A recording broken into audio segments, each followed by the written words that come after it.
Hello and welcome to Battle of Two Rougelikes, where I decide which is a better game throughout various categories. Two disclaimers. First of all, this is not a list of the best roguelike, there are plenty more out there, just the best of two. And second of all, I know they are very different games, like apples and oranges, but that doesn't mean there's a better one, of which oranges are obviously better.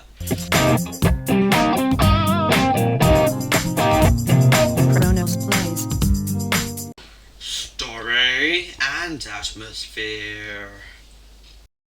The challenge of stories in video games come with writing. For an interactive media, you've got a lot more to consider, and it's got to make sense no matter what you do. And there's very little words in the game compared to a movie, and definitely a book. So it's a lot harder to get the story across, and each word is more valuable. So yeah, which game has the better story? That's it. But both games have narratives that complement the gameplay. In Rogue Legacy, you have a family with different generations, and therefore you get to play as different characters. Makes sense. FTL, you've got chased by the rebels. That is true. It's very sensical.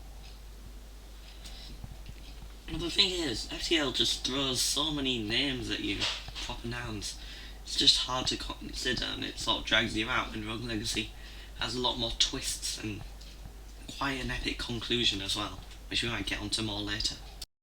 Atmosphere, on the other hand, in FTL you've got all sorts of things going on, and there's a constant sense of thrill, even fear sometimes, of the opposing, and you have so much going on during battles and missiles are flying, and it's really immersive. Whereas Rogue Legacy just feels more like an everyday platform, which it is, and there's nothing wrong with being that. It's just not as immersive as some of the moments in FTL. And it's hard to compare two genres on immersion when they are different things. But FTL beats it. But overall, I still think Rogue Legacy overall might beat this category. So, yay! Gameplay. Okay, gameplay is going to be a long one. Okay, Rogue Legacy first. Rogue Legacy has you sending waves of children into a deadly dungeon. Hold on, let me rephrase that. You have the basic platformers who can strike down, you have a sword, kill things, magic, spells, stun. You also have an upgrade system where you can expand your castle, giving you new abilities, runes, armour, and choose from traits of offspring. How about you? But by the time I'd finished the games, I was 60 hours in, and it'd taken me 3,000 years. The guy's side has a fountain of youth, so there shouldn't be a problem there. Just yeah, you might be in there for a while. Don't make promises. FTL, you upgrade your ship as you go through, and unlock various other ships. You can play as otherwise. You can meet pirates and decide if you want to engage. You have different weapons that are good at piercing shields or destroying more than one. You can board enemy ships. There's mind control and hacking, cloaking. Lots of depth, lots of choice, lots of gameplay. Good. And you don't have to send your children to their deaths. So, everyone wins. Gameplay wise, there are just more angles you can go at something in FTL, and well, I've already awarded quite a lot to Rogue Legacy, and I'm easily biased. So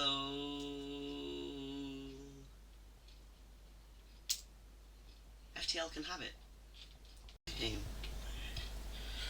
Graphic design. What can I say about graphic design?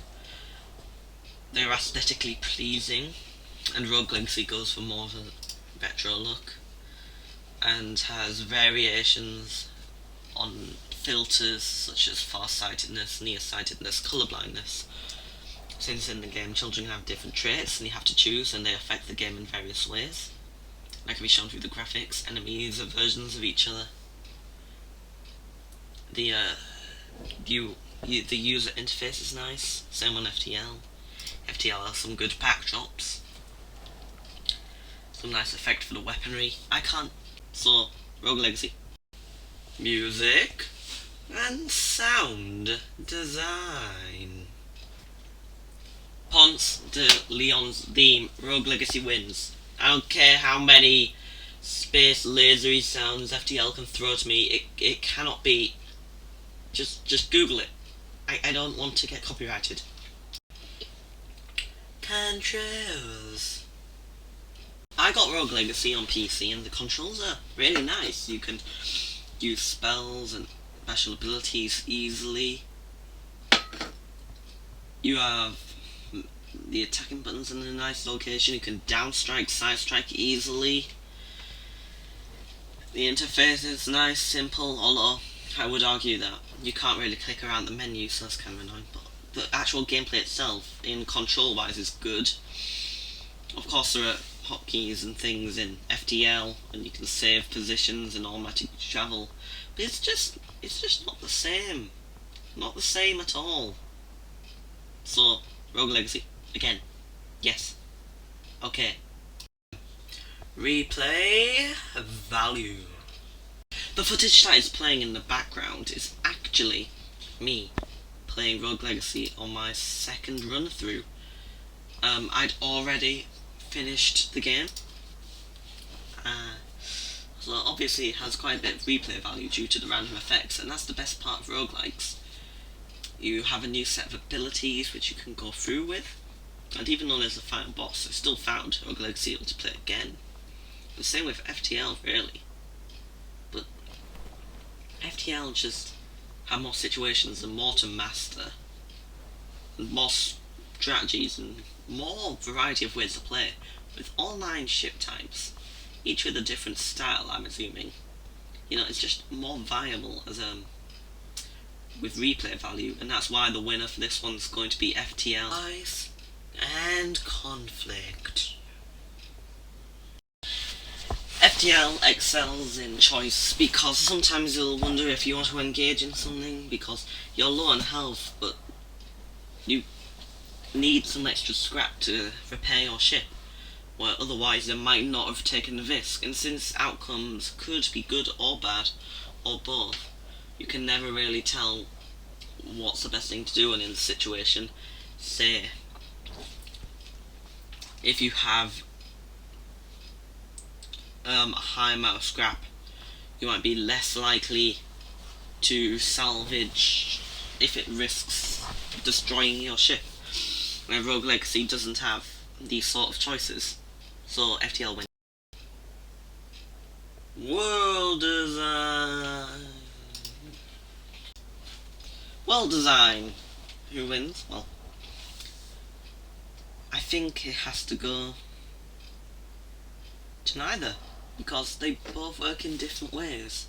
You see, in the Rogue Legacy design, you've got an expansive and randomly generated side-scrolling dungeon, which has 4 different sections. You've got the actual castle, the dungeon below, the towers and the forest, each with own enemies, all in different areas, generated randomly. And FTL, you've got different sections with beacons inside each section in which you can jump between random encounters at each one, and they're just different things and hard to compare, so I'm going to make it a draw. So it turns out to be a tie. Not intentional. I'd tell you to ban them both anyway, if you know what I'm saying. Subscribe if you enjoyed, and if you didn't enjoy, then just subscribe anyway, because admit it, I'm gonna need all the help I can get. See ya.